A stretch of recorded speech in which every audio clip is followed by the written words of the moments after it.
Tirania de Aço capítulo 760 Eu farei de você um homem. Berengário estava sentado em seu escritório com uma expressão severa no rosto enquanto apoiava o queixo nas mãos cruzadas. Na frente dele estava seu filho mais velho, Hans von Kufstein, que tinha uma expressão nervosa no rosto. Há algum tempo que Berengário pretendia falar com o menino, seguindo a façanha que ele fez em sua escola. No entanto, sua agenda estava terrivelmente ocupada e, por causa disso, ele esperou mais de uma semana para ter essa conversa. Hans estava se contorcendo em seu assento. A única coisa que o assustava mais do que sua mãe quando ela estava com raiva era seu pai. Ele estava ciente de por que estava sentado aqui em frente ao tirano mais poderoso do mundo e respirou fundo para se acalmar antes de ouvir a repreensão de seu pai. Você sabe por que está aqui, não sabe, Hans? O menino permaneceu em silêncio enquanto acenava com a cabeça em concordância, sinalizando para seu pai continuar sua palestra. Você deu um tapa no rosto do seu noivo na frente de uma plateia. Você sabe o que as pessoas estão dizendo sobre isso? A ala do Kaiser está vivendo uma vida cheia de abusos. O príncipe da Alemanha é cruel com as mulheres, etc, etc, etc. Trabalhei duro para construir o prestígio e a dignidade de minha família, a ponto de o nome von Kufstein gerar tanto medo quanto respeito entre as pessoas ao redor do mundo. Com sua pequena demonstração de violência, as pessoas estão começando a falar mal da nossa família. Aqueles com uma agenda em suas mentes usaram suas ações como forma de caluniar nossa dinastia. Eu sei que sua mãe pediu para você se desculpar com a garota. Você já fez isso? Hans balançou a cabeça desajeitadamente enquanto respondia com sinceridade ao interrogatório de seu pai. Não, pai, ela não quer me ver. Berengar acenou com a cabeça em silêncio por vários minutos antes de se levantar de seu assento. Ele olhou pela janela por vários segundos antes de responder ao filho. Você sabe por que é inapropriado bater em uma mulher? O príncipe amassou as mãos por vários momentos antes de responder a pergunta, sem ter certeza da resposta que seu pai estava procurando. Porque não há nenhuma razão válida para fazer. Berengário zombou ao ouvir isso antes de olhar para o menino com desdém. Besteira. Sua mãe te contou isso? Típico. Hans, há muitas razões para bater numa mulher. Você simplesmente não faz isso. Especialmente não em público. Por quê? Porque eles são mais fracos do que nós. Como um dos meus herdeiros em potencial, sejamos honestos aqui, é o mais provável de me suceder quando eu finalmente me aposentar. Você precisa cuidar de sua posição e nunca usar seu poder para intimidar aqueles que são mais fracos do que você. Verônica desrespeitou você, em público, nada menos. Acredite em mim quando digo que entendo o desejo de colocar uma mulher em seu lugar quando ela faz isso. No entanto, existem muitas maneiras de disciplinar uma cadela quando ela age. No entanto, você faz isso no conforto e segurança de sua própria casa. Você não ataca em público e bate nela. É simplesmente um comportamento vergonhoso. Sua mãe disse que você precisa se desculpar com Verônica. No entanto, ela é uma mulher e não está pensando com o cérebro, mas com o coração. Então permita-me fazer-lhe uma pergunta. Você honestamente acredita que o que fez foi errado ou está simplesmente arrependido de que suas ações tenham causado sofrimento à garota? Hans pensou claramente sobre o que seu pai estava pedindo por alguns momentos antes de levantar a cabeça em direção ao homem com um claro senso de compreensão em seus olhos.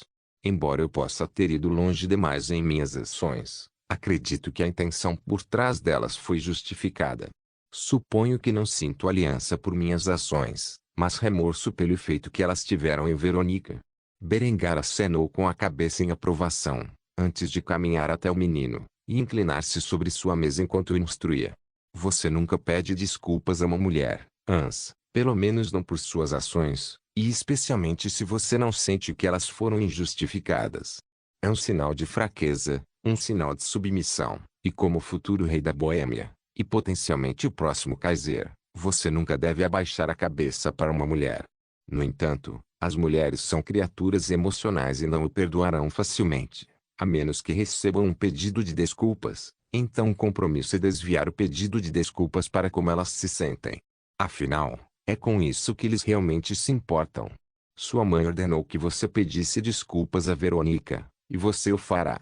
Você irá para a escola dela amanhã na hora do almoço. Não se preocupe em receber acesso.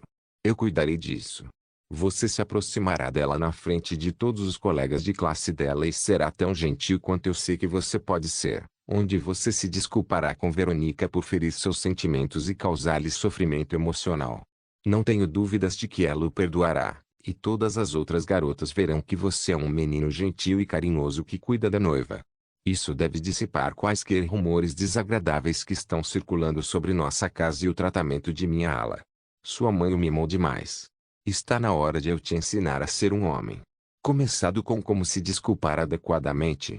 Depois de ouvir a palestra de seu pai, Anne sentiu-se iluminado. As palavras do homem realmente abriram seus olhos para a dinâmica de poder por trás dos relacionamentos.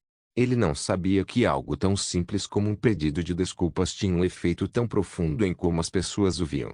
Ele ouviu bem o conselho de seu pai antes de acenar com a cabeça e concordar com suas exigências. Muito bem, pai, farei o que você diz. Berengário sorriu ao ouvir isso e deu um tapinha no ombro do menino antes de partir com mais sabedoria. Hans, você nasceu com o maior dom de todos. Você tem uma mente excepcionalmente dotada e é o mais inteligente do que eu, ou sua mãe poderia sonhar em se tornar. No entanto, você ainda é jovem e carente de sabedoria. Se você deseja que seu legado um dia supere o meu, então você deve fazer bem em seguir meu conselho e obedecer meus comandos. Se você fizer isso, eu vou fazer de você um homem. Um homem tão grande que a história vai lembrar de você para sempre. Agora corra e certifique-se de se desculpar como eu instruí a sua pequena noiva. Anne sorriu e acenou com a cabeça antes de sair do escritório de seu pai. Obrigado pelo conselho, pai. Depois de dizer isso, o menino correu para se divertir pelo resto do dia. No dia seguinte, Hans fez o que foi instruído. Na hora do almoço, ele saiu de sua escola e foi de carruagem para a academia feminina que Verônica frequentava. Os guardas do portão nem piscaram quando o príncipe entrou. Quando ele percebeu isso, ele sabia que seu pai tinha aberto o caminho para ele. Afinal, todo menino sonhava em entrar nesses portões perolados, mas nenhum tinha permissão para entrar. Hans seria o primeiro menino a entrar nessa escola desde a sua criação. Enquanto ele caminhava pelos corredores, aquelas garotas que não estavam no refeitório sussurravam entre si e davam risadinhas. Eles ficaram chocados ao ver um menino entrar nos corredores sagrados de sua escola, mas todos conheciam sua identidade e nenhum ousou impedir seu progresso. Eventualmente, Hans encontrou Verônica sentada no refeitório ao lado de vários de seus amigos, que instantaneamente olharam para ele com espanto. Quando Verônica viu suas expressões, ela se virou para ver sua pequena noiva olhando para ela com uma expressão calorosa. Ela fez beicinho ao ver o garoto que havia evitado tão brutalmente na frente de seus colegas de classe, e virou a cabeça para o lado, não querendo olhar nos olhos dele. Quando Hans viu isso, ele riu antes de entregar uma rosa para Verônica que ele havia escondido na manga. Verônica, precisamos conversar. A garota se recusou a desviar o olhar para ele e apenas rosnou friamente na tentativa de enxotá-lo. Este capítulo é atualizado por freewebinvel.cm. Não há nada para conversarmos, Hans. Todos os olhos estavam nos dois enquanto tentavam resolver sua disputa, com garotas fofocando ao fundo. Por fim, Hans suspirou antes de colocar a rosa na mão de Verônica. Ele respirou fundo antes de fazer seu pedido de desculpas. Verônica, sinto muito por ter ferido seus sentimentos. Eu sei que isso não significa muito, mas depois do que aconteceu, eu tive algum tempo para pensar e chutei Noemi para o meio-fio. Se for entre você e ela, então eu vou escolher você todas as vezes. Você sabe disso, certo? Verônica corou ao ouvir esse pedido de desculpas e abaixou a cabeça. As meninas no refeitório estavam todas sussurrando entre si quando ouviram isso. Eles tinham ouvido falar que o príncipe havia esbofeteado, mas não sabiam o motivo por trás disso. Eles nunca teriam adivinhado que era por causa de um triângulo amoroso. Era quase como se estivessem assistindo a uma novela passando na frente deles, e todos comeram. A princesa da Boêmia nem percebeu que Hans não havia se desculpado por suas ações, nem prometeu nunca mais colocar a mão nela. Ele tinha observado seu pai o suficiente para saber como manipular as cordas do coração de uma mulher. Naturalmente, com seu intelecto e o conselho de seu pai, Hans conseguiu formular o pedido de desculpas adequado. Uma que se desviava da culpa e da responsabilidade enquanto alimentava a garota exatamente com o que ela queria ouvir. Funcionou como um encanto, pois após vários momentos de constrangimento silencioso, Verônica abraçou o menino e o chamou pelo mesmo apelido que Noemi costumava chamá-lo. Ansi. Depois de abraçá-lo, ela fez beicinho mais uma vez antes de puxar suas bochechas. Sua pirralha, você me fez passar por tanta dor. Você me deve. Anne suportou o tormento antes de perguntar o que a garota queria dele. Qualquer coisa, é só pedir. A garota finalmente soltou suas bochechas, onde ela usava uma expressão tímida enquanto tocava seus dedos indicadores juntos. Chá. Hora do chá, neste sábado, só nós dois. Em resposta a isso, o príncipe riu antes de responder às demandas da garota com um largo sorriso no rosto. Claro. Qualquer coisa para você, Verônica. Imediatamente, o refeitório explodiu em rugidos, enquanto as meninas gritavam de excitação. Embora houvesse alguns anos entre o casal real, era uma visão cativante para muitas das meninas que só podiam sonhar em ter um noivo tão adorável. Aqueles que estavam entre a nobreza já estavam noivos de homens muito mais velhos que eles, e quando viram Verônica e Anne juntos, naturalmente ficaram com ciúmes. No final, esse pequeno pedido de desculpas de Anne se espalharia por toda a cidade, pondo fim aos rumores desagradáveis de abuso. Verônica havia se esquecido de sua pequena disputa e manteria uma relação amistosa com o noivo. Embora Lindy tivesse acabado com o relacionamento de Anne com Noemi, o menino não se intimidava com a perspectiva de sair com ela. Ele prometeu encontrar uma maneira de estar com Noemi simplesmente por despeito de sua mãe e sua noiva, por forçá-lo a terminar o relacionamento. Tirania de Aço capítulo 761 Defesa do Canal do Kaiser. Um oficial do exército alemão estava do lado de fora do Canal do Kaiser, que era o nome dado à área no Egito que Berengar havia investido custos e esforços significativos na construção nos últimos anos. Depois de anos de trabalho duro, finalmente foi concluído. A quantidade de pás a vapor implantadas na região e o uso extensivo de dinamite foi o que permitiu que o canal fosse concluído em cerca de 5 anos. No entanto, o canal foi concluído durante um período de grande conflito. Recentemente, os exércitos bizantino e timúrida, ou o que restava deles, foram forçados a atravessar o canal com medo das forças dos cruzados perseguidores. Naturalmente, dada a natureza da guerra que estava em curso na região, Berengário tinha garantido que as tropas que protegiam o canal tivessem prioridade no rearmamento. Por causa disso, havia mais do que alguns canhões de campo FK-25 de 7,5 cm e 10 cm estacionados ao redor das defesas do canal. Também havia ninhos de metralhadoras feitos de concreto armado, onde metralhadoras MG-25 guardam o inimigo. Milhares de soldados foram equipados com os novos fuzis G-25, porém, nem todos foram. Em vez disso, havia uma mistura de armas antigas, com as novas entre essas forças, cujo trabalho era proteger o canal dos cruzados hostis. O oficial encarregado das defesas do canal olhou através de seus binóculos e viu um grande exército no horizonte. Este exército estava cheio de homens de armas, armados com lanças, arquebuzes e uma variedade de mosquetes de Matchlock, tanto de cano liso quanto de rifle. Quando ele viu isso, ele deu uma série de comandos para um soldado próximo. Apresente-se ao operador do telégrafo. Informe para enviar uma mensagem à frota em Malta. Um exército inimigo está se aproximando do canal e precisamos de ajuda. O soldado, que estava vestido com um uniforme de combate árido e um talhão combinando, acenou com a cabeça antes de correr para a fortificação, que abrigava a enorme estação de telégrafo estabelecida no forte. Outro oficial rapidamente se dirigiu ao seu superior com uma pitada de preocupação em sua voz. Coronel, temos apenas uma brigada aqui para atuar como defesa. Não devemos nos retirar? O coronel se virou e colocou o binóculo na bolsa. O coronel não era outro senão Aldir Willy, um homem que serviu no exército de Berengário desde o início de suas conquistas e lutou pessoalmente ao seu lado durante os primeiros dias de sua guerra contra o Conde Lothar. Ele olhou para o capitão que questionou sua decisão com uma pitada de desdém no rosto antes de cuspir no chão. Passamos os últimos 5 anos construindo este canal, e agora esses cavaleiros feudais do sertão pensam que podem entrar e colher os benefícios de nosso trabalho? Não, o Kaiser nos mataria se soubesse que recuamos. Se esses tolos se atreverem a marchar sobre o canal, mostraremos a eles o poder do aço alemão. No entanto, como não estamos oficialmente em guerra com os cruzados neste momento, enviarei um mensageiro, ordenando que deem meia volta e deixem o Egito para trás. Se eles se atreverem a se aproximar do canal, veremos isso como um ato de guerra e defenderemos nossa posição até o último homem. O oficial imediatamente abaixou a cabeça envergonhado. Ele se sentiu mal por sugerir uma retirada. Depois de todo o esforço que eles fizeram para construir este canal, Armaur estava certo quando disse que o Kaiser teria suas cabeças se eles ousassem recuar. Depois de um momento de reflexão, ele foi transmitir as ordens do coronel e garantiu que todos os homens estivessem trancados e carregados, prontos para o combate a qualquer momento.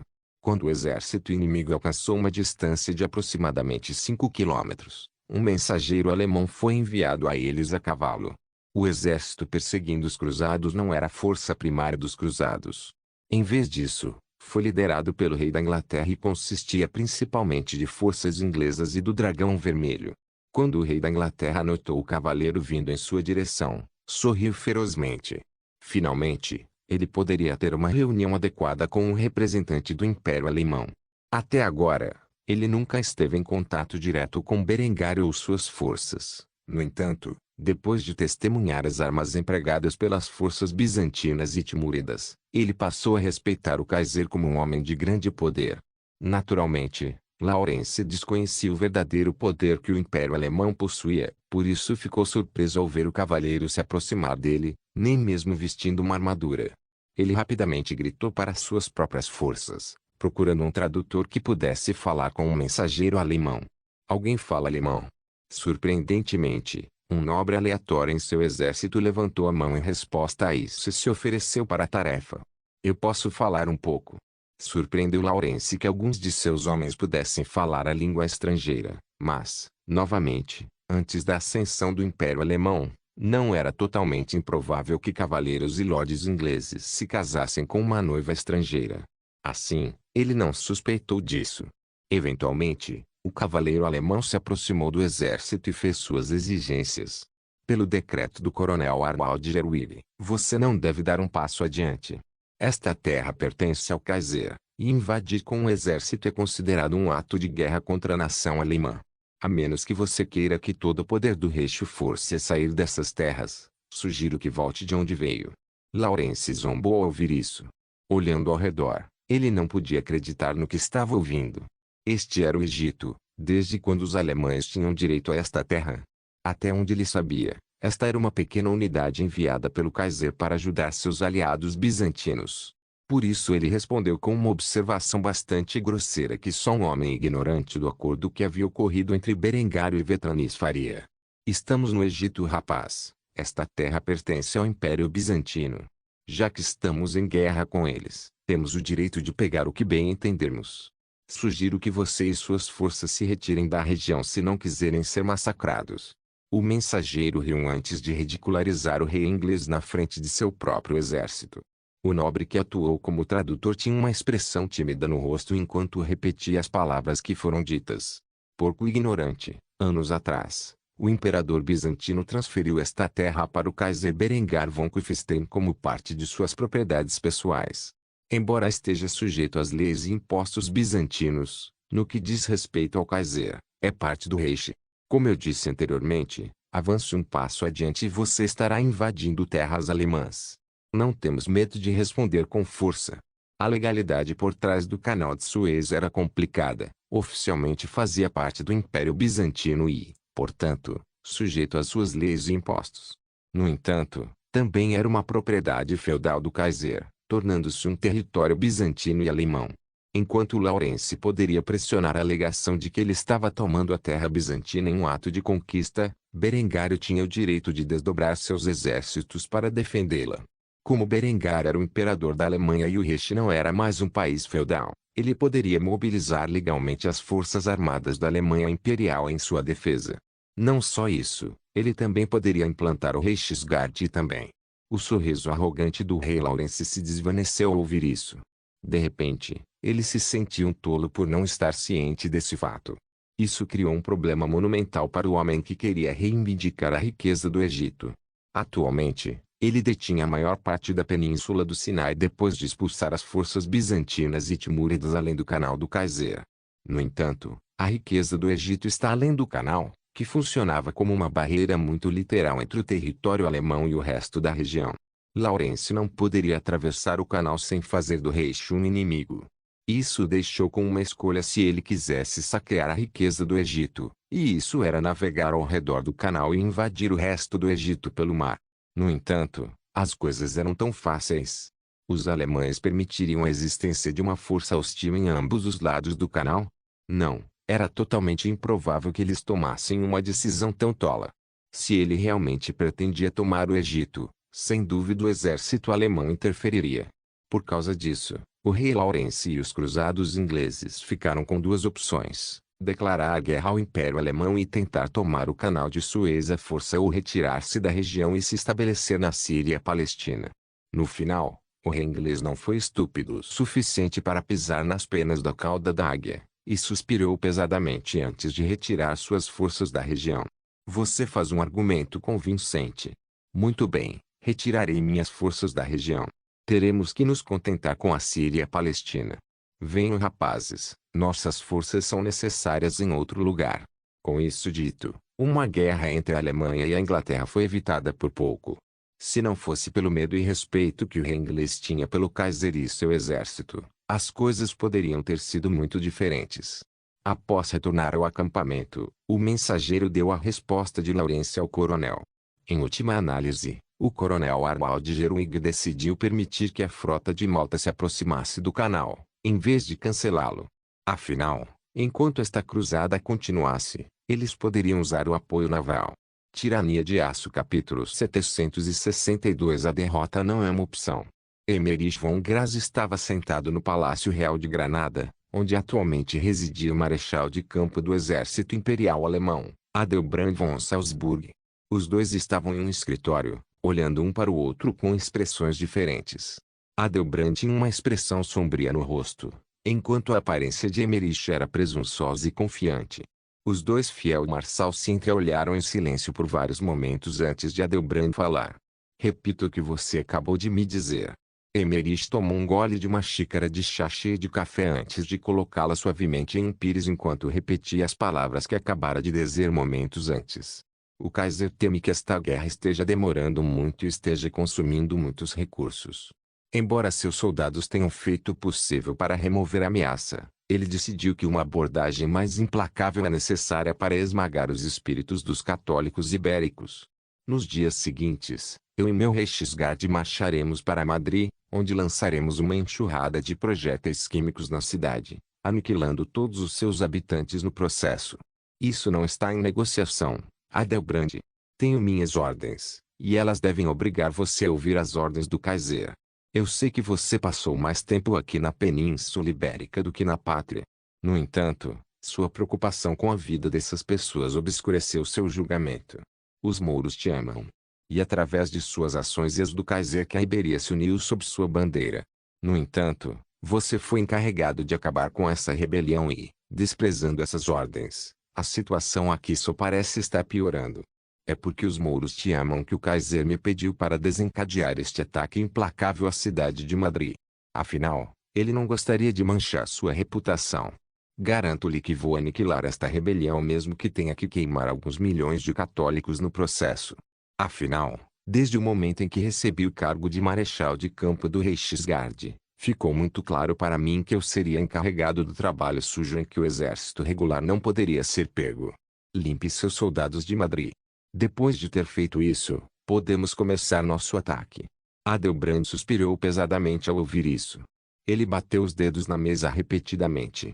Este ataque garantiria uma perda monumental de vidas. No entanto, ordens eram ordens, e ele não ousaria desobedecer ao Kaiser, especialmente quando estava tão perto de conquistar a antiga posição de Card. Assim, ele só podia suspirar em derrota enquanto acenava com a cabeça em aceitação de suas ordens. Muito bem.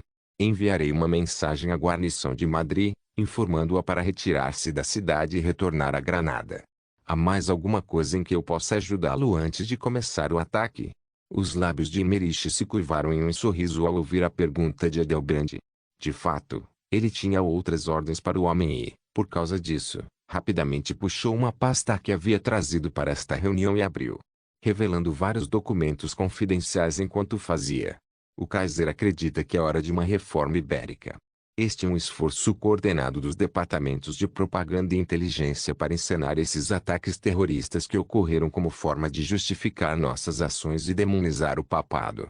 Sua Majestade quer que você lidere o esforço para iniciar esta reforma, para que a paz e unidade possam ser alcançadas entre os cristãos ibéricos e os muçulmanos mouros. Adelbrand examinou os documentos por vários momentos antes de acenar com a cabeça e expressar sua concordância com suas ordens. Muito bem. Vou começar a decretar a vontade do Kaiser imediatamente. Embora possa não ser imediato, nos próximos anos, garanto que ocorrerá uma reforma ibérica. Emerich acenou com a cabeça depois de ouvir isso. Agora que o assunto estava resolvido, ele pretendia perguntar a opinião pessoal de Adelbrand sobre a guerra em geral. Te recorde, como vão as coisas?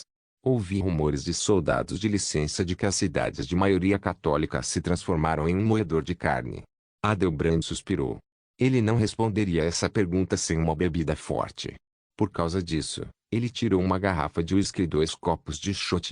Ele derramou o líquido âmbar nos 2 recipientes e entregou um a Emerich antes de engolir o álcool como se fosse uma dose de água.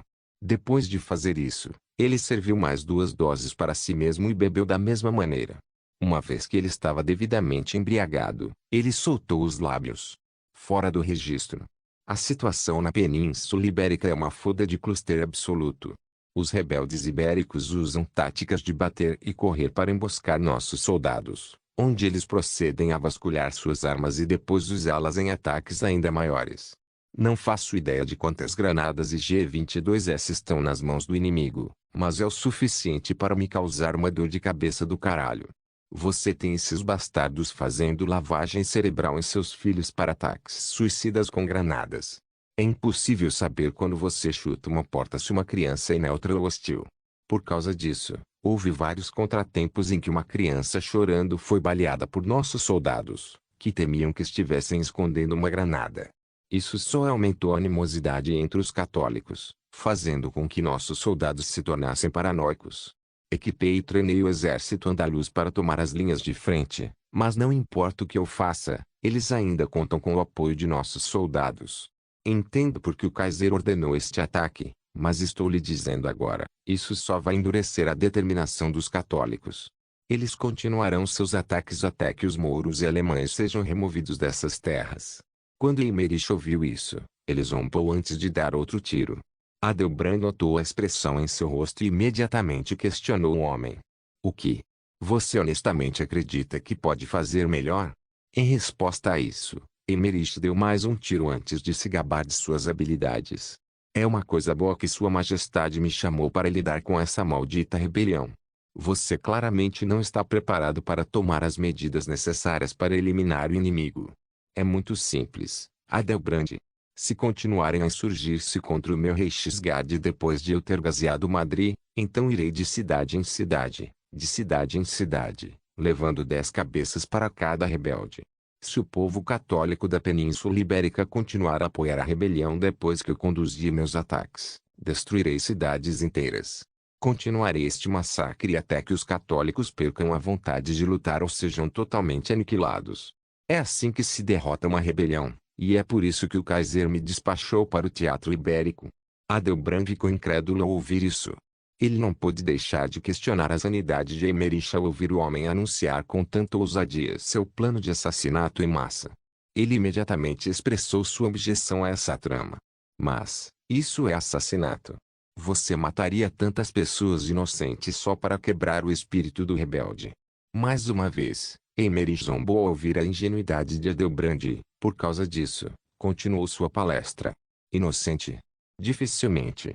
Está claro que a rebelião está recebendo apoio do que vocês chamariam de civis comuns. Como esses civis estão apoiando o inimigo com recursos de inteligência, eles precisam aprender que serão responsabilizados pelas ações dos rebeldes. Se as pessoas não se voltarem contra esses terroristas, pagarão o preço com suas vidas. Cada vez que exterminamos uma aldeia, nossa propaganda declara que eles estavam apoiando os rebeldes. Eventualmente, as pessoas entenderão a mensagem, entregarão os rebeldes, ou você e suas famílias sofrerão. Veremos de quem é o espírito primeiro. Eu lhe asseguro, Enquanto eu estiver aqui como representante da vontade do Kaiser, o espírito de luta do povo alemão nunca vacilará. Seremos vitoriosos, quer isso signifique a aniquilação completa e total da população católica ibérica, quer a sua rendição total. No entanto, a derrota não é uma opção. Adelbrand mal podia acreditar que tal louco estivesse no comando do Reichsguard, ou que o Kaiser o tivesse enviado para a Ibéria, sabendo que ele tomaria medidas tão extremas para acabar com a rebelião. Ele não conseguia entender por que Berengário estava tão obcecado em acabar com a guerra na Ibéria o mais rápido possível. Emmerich, por outro lado, estava confiante na vitória total. Ele não se importava com quantas vidas teriam que ser perdidas no processo. No final, os católicos ibéricos seriam aniquilados ou capitulariam ao domínio de seus mestres mouros. De qualquer forma, a vitória estava assegurada agora que aqueles 50.000 de seus Reichsguard entraram na guerra. Por favor, certifique-se de verificar meus outros vídeos. Tenho certeza que você vai gostar deles. Solem irmãos.